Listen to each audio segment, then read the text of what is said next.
Welcome to Environmental Science Research Project. I'm Dr. Heck.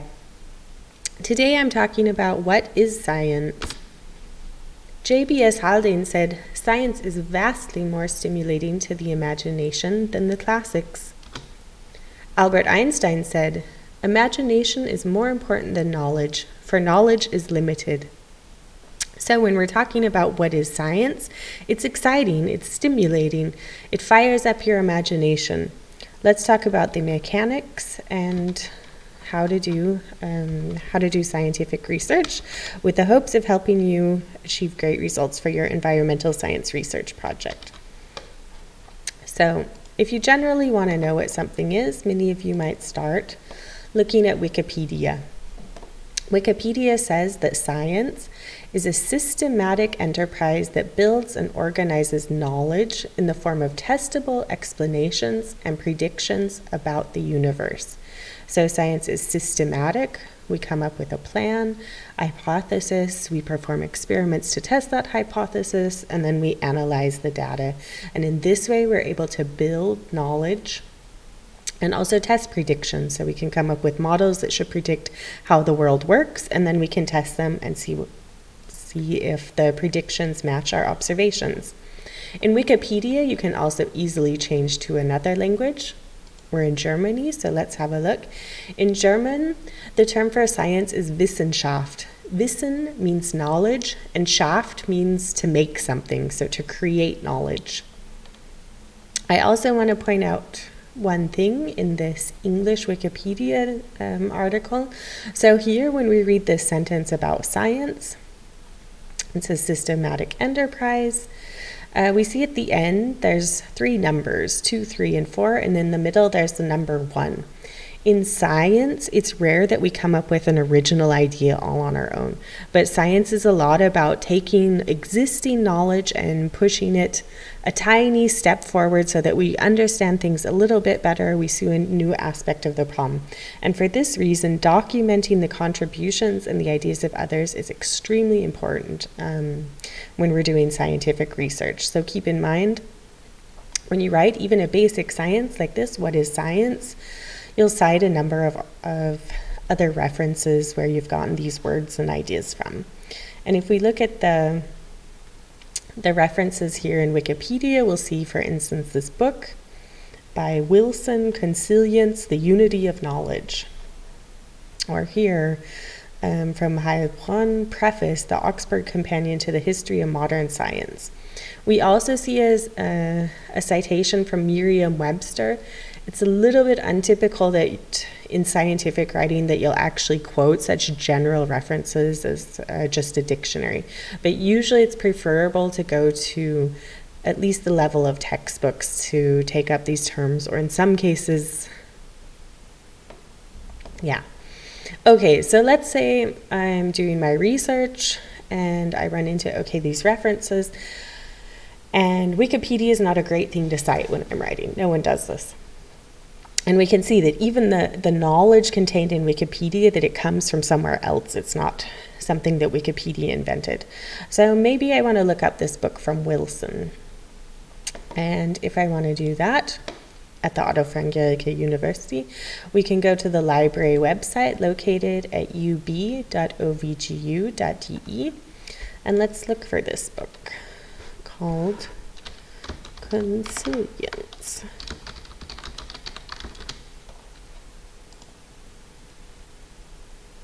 The Unity of Knowledge. So let's look for this book called Consilience, The Unity of Knowledge. And let's search for this book.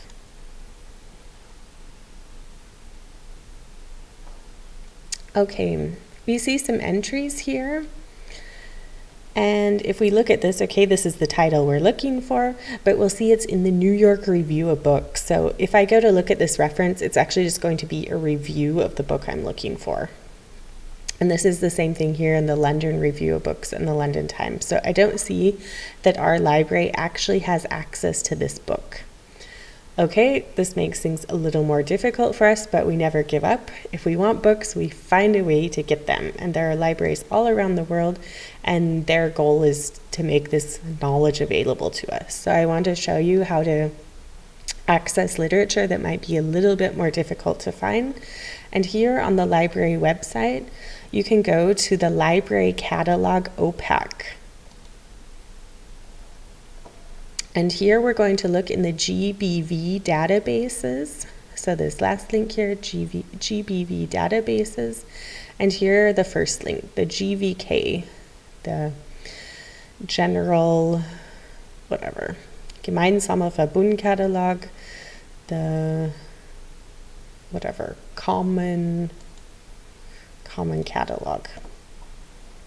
Okay, and here we're going to search again for consilience, the unity of knowledge. And we see a list here. These first hits are not related to what we're looking for. The last one, number 10, is exactly this book we're looking for. Consilience, the Unity of Knowledge from Wilson Edward, a vintage book. And so if we click on this, it shows us the book, the publisher, and we can also see it's available. So in the libraries in Göttingen, Jena, and Karlsruhe. This is great because this means we're going to be able to get a copy. If you're at one of these libraries, you just go to your library and get it. Since we're sitting in Magdeburg, we can either Leihbestellung allows us to loan this book, that they send us the book and we look through it, or we can order a copy. And what I usually order is a copy. Let's look. This is a whole book. And if we look at this reference here, this is also a nice thing about page numbers. Look, they gave us page numbers, page 49 to 71. So we don't need this entire book. We just need these page numbers.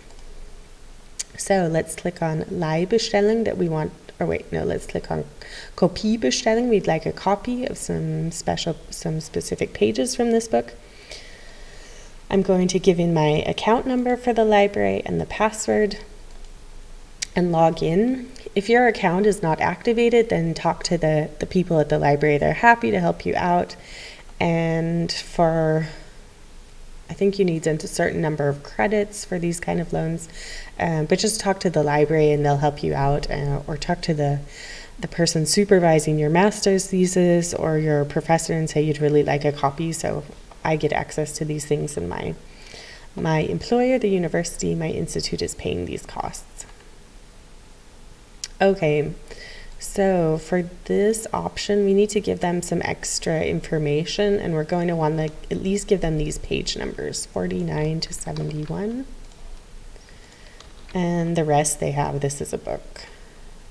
If you're ordering from a magazine, which is really typical, a journal that's published every month, you're going to have to give them the name of the author, the title of the paper, the year it was published, the volume, and when possible the number, the issue number, and then the pages.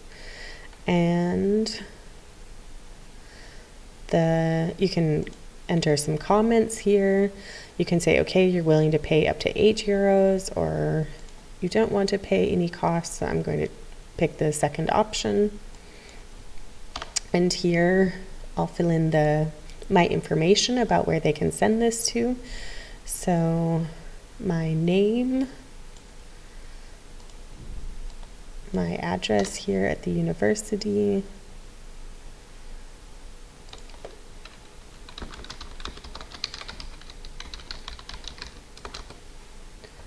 the zip code, the city, and my email. And most likely, what's by far the most common, is that they'll simply email me a copy of these pages, or they'll email it to the library, send it to the library, and the people at the library will send me a copy. And here they're going to ask at Göttingen, Jena. And here I'm going to check a box that assures them that I'm not going to use this for any commercial purposes. So it's just for my private studies and research. And I need to enter my password again.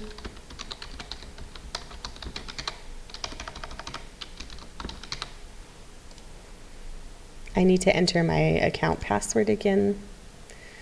And then I can click Bestellen.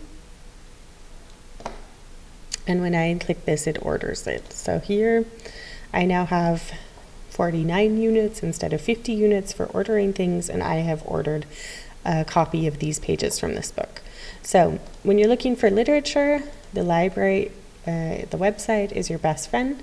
We'll be talking more about how to get started with your topic and how to perform literature research in the future, but there's a tip for finding this information.